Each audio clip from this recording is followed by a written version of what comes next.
भार्यां पुरोहितः।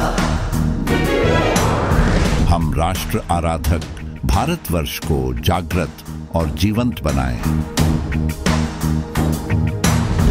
युग युगीन भारत के कालजयी महानायकों की तेजस्विता की गौरव गाथा।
दैत्यराज प्रहलाद और अवधूत गुरु।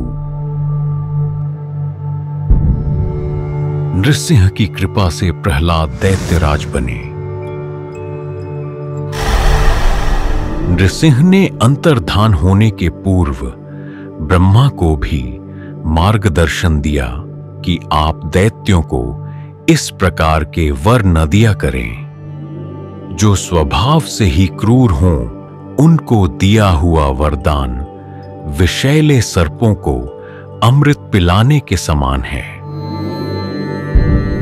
ब्रह्मा के माध्यम से नृसिंह रूपी नारायण सारे संसार को शिक्षा दे रहे हैं कि दुष्ट आपकी कितनी ही वंदना करे, लेकिन उस पर प्रसन्न होकर उसको कोई ऐसा सहयोग मत देना जिससे कि उसका सामर्थ्य बढ़ता हो।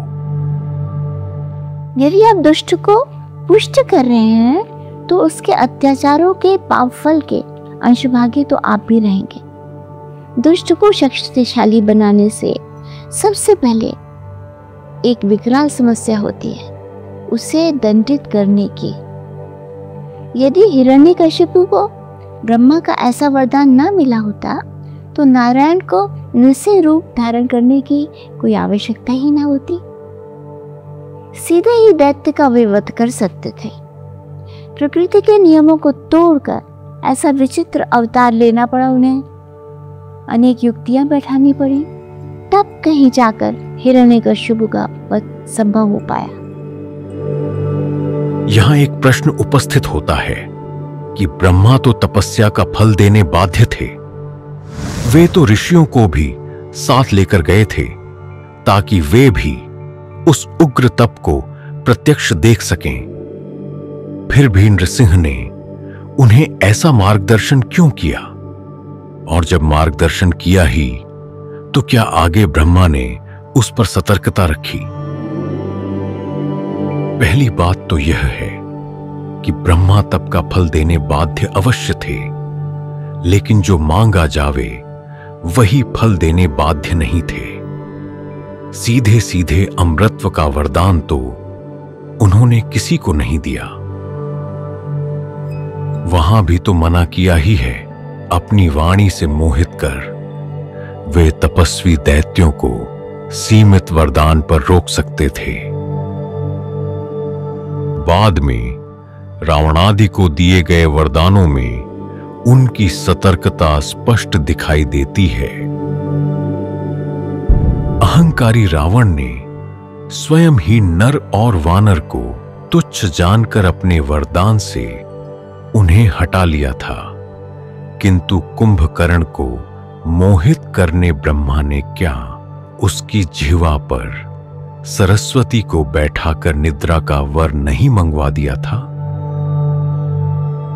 अर्थात कुंभकर्ण को वरदान देते समय ब्रह्मा ने नृसिंह के मार्गदर्शन का पालन किया है, यह स्पष्ट है। नृसिंह की आज्ञा से ही भक्तराज प्रहलाद ने राज्य को स्वीकार किया। यद्यपि उस भक्त के अभीष्ट तो नारायण ही थे, किंतु सेवक ने अपने स्वामी की आज्ञा पालन करता है, इसलिए प्रहलाद ने सहज ही वह राज्य स्वीकार कर लिया। दैत्यराज प्रहलाद का शासनकाल धर्म और भक्ति से युक्त था।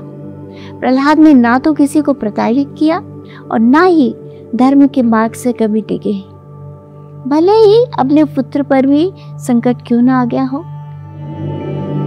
महाभारत के धृतराष्ट्र विदुर संवाद में विदुर ने ऐसी एक कथा कही है। किसी समय केशिनी नामक सुंदरी के स्वयंवर में विवाह की अभिलाषा से प्रहलाद पुत्र विरोचन भी पहुंचे। केशिनी ने प्रश्न किया कि ब्राह्मण श्रेष्ठ हैं या राक्षस? यदि ब्राह्मण श्रेष्ठ हैं तो मैं ब्राह्मण कुमार सुधन्वा का ही वरण क्यों न करूं? विरोचन ने कहा कि हम राक्षस ही प्रजापति की श्रेष्ठ संतान हैं। ये ब्राह्मण चीज ही क्या है? केशिनी ने कहा कि जरा रुकिए, कल सुधन्वा के आने पर चर्चा होगी। अगले दिन सुधन्वा के आते ही केशिनी ने उसका अर्घ्यादि से सत्कार किया। सुधन्वा ने विरोचन से कहा कि तुम्हारे इस स्वर्ण सिंहासन को मैं केवल छूकर स्वीकार कर सकता हूं, किंतु तुम्हारे साथ नहीं बैठ सकता। विरोचन ने उपहास पूर्वक कहा कि हां, तुम्हारे लिए तो चटाई या कुश की आसन ही योग्य है, भला मेरे साथ उच्च आसन पर कैसे बैठ सकते? सुधन्वा बोला कि तुम्हारे पिता प्रहलाद नीचे बैठकर इस सुधन्वा की सेवा करते हैं। तुम अभी बालक हो, घर में सुख से पले हो, इसलिए तुम्हें इन बातों का ज्ञान नहीं है। विरोचन ने कहा कि मेरे पास इस समय जो भी संपत्ति है उसकी बाजी लगाता हूं। हम दोनों चलकर किसी विशेषज्ञ से निर्णय कराते हैं कि हम में से कौन श्रेष्ठ है। सुधन्वा ने कहा कि संपत्ति क्यों, सीधे प्राणों की बाजी लगाते हैं। और तुम्हारे पिता प्रहलाद से श्रेष्ठ निर्णय करने वाला भला कौन हो सकता, इसलिए वहीं चलते हैं। जब ये दोनों प्रहलाद के समक्ष पहुंचे तो प्रहलाद मन में आशंकित हुए कि ये दोनों कभी एक साथ नहीं चले, तो आज क्रुद्ध सर्प की भांति एक ही मार्ग से साथ साथ कैसे चले आ रहे हैं। पूछने पर जब सब प्रसंग ज्ञात हुआ तो प्रहलाद बोले कि हे सुधन्वा, मेरा एक ही पुत्र है और सामने तुम स्वयं हो। मैं ऐसे में कैसे निर्णय दे सकता हूं? पर जब दोनों प्रहलाद से ही निर्णय करवाने अड़े रहे तो प्रहलाद ने पहले सुधन्वा से पूछा कि असत्य निर्णय करने वाले वक्ता की क्या दुर्गति होती है। सुधन्वा ने कहा कि सौतन वाली स्त्री, हारे हुए जुआरी और भार ढोने से थके हुए मनुष्य की रात्रि में जो स्थिति होती है वही उल्टा न्याय देने वाले की होती है। प्रहलाद विरोचन से बोले कि इसके पिता अंगिरा मुझसे श्रेष्ठ हैं, इसकी माता तुम्हारी माता से श्रेष्ठ हैं और तुम दोनों में से सुधन्वा श्रेष्ठ है, इसलिए आज तुम सुधन्वा द्वारा जीते गए। अब सुधन्वा तुम्हारे प्राणों का स्वामी है।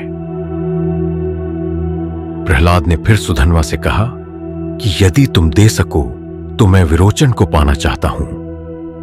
सुधन्वा ने कहा कि आपने धर्मपूर्वक निर्णय दिया, इसलिए आपका पुत्र आपको सौंपता हूं। नारायण के सच्चे भक्त प्रहलाद का न्याय पुत्र के लिए भी डिगा नहीं। प्रहलाद पर नारायण की एक बार पुनः कृपा हुई और जब उन्हें नारायण अवतार दत्तात्रेय के दर्शन हुए, किसी समय प्रहलाद सहयाचल की उपत्यका में विचरण कर रहे थे। वहीं कावेरी के तट पर उन्हें धरती पर लेटे हुए दत्तात्रेय के दर्शन हुए। अजगर समान निश्चेष्ट पड़े रहने के कारण ये मुनि अजगर मुनि के नाम से प्रसिद्ध है। प्रहलाद ने ब्रह्मतेज को पहचान लिया और मुनि की वंदना के पश्चात उनसे पूछा कि आप कुछ उद्योग और भोग नहीं करते, फिर भी आपका शरीर इतना हृष्ट-पुष्ट कैसे है? दत्तात्रेय बोले कि तृष्णा इच्छाओं की पूर्ति होने पर भी समाप्त नहीं होती, इसलिए मैं कर्मों से ही उपरत हो गया हूं। इस लोक में मेरे दो सबसे बड़े गुरु हैं, मधुमक्खी और अजगर। इनकी शिक्षा से मुझे वैराग्य और संतोष की प्राप्ति हुई है। मधुमक्खी मधु संचय करती है, लेकिन इसे कोई और ही ले जाता है। वैसे ही बड़े कष्ट के साथ संचय की हुई धनराशि भी कोई और ही लूट लेते हैं। इसलिए मैंने इससे शिक्षा ग्रहण की है कि सभी कामनाओं से विरक्त होकर ही रहना चाहिए। अजगर से मैंने संतोष सीखा है। जैसे अजगर भोजन के लिए इधर उधर नहीं भटकता, वह तो एक ही स्थान पर निश्चेष्ट पड़ा रहता है। भाग्यवशात जो जंतु निकट आता है उसे ही वह अपना आहार बनाता है। इसी प्रकार मैं भी निश्चेष्ट पड़ा रहता हूं। दैववशात जो मिल जाता है उसी में संतुष्ट रहता हूं। कुछ नहीं मिलता तो धैर्य धारण किए रहता हूं। अन्न जब मिलता है तो वह कभी स्वादिष्ट होता है तो कभी नीरस, कभी गुणयुक्त होता है तो कभी गुणहीन भी, कभी श्रद्धा से मिलता है तो कभी अपमानित होना पड़ता है। दिन या रात में जब जो मिले ग्रहण कर लेता हूं। कभी एक दिन में 2 बार मिल जाता है तो दोबारा भी भोजन कर लेता हूं। उत्तम या अधम जैसा भी वस्त्र मिले धारण कर लेता हूं। तो कभी पिशाचों की भांति नंग धड़ंग ही विचरता हूं।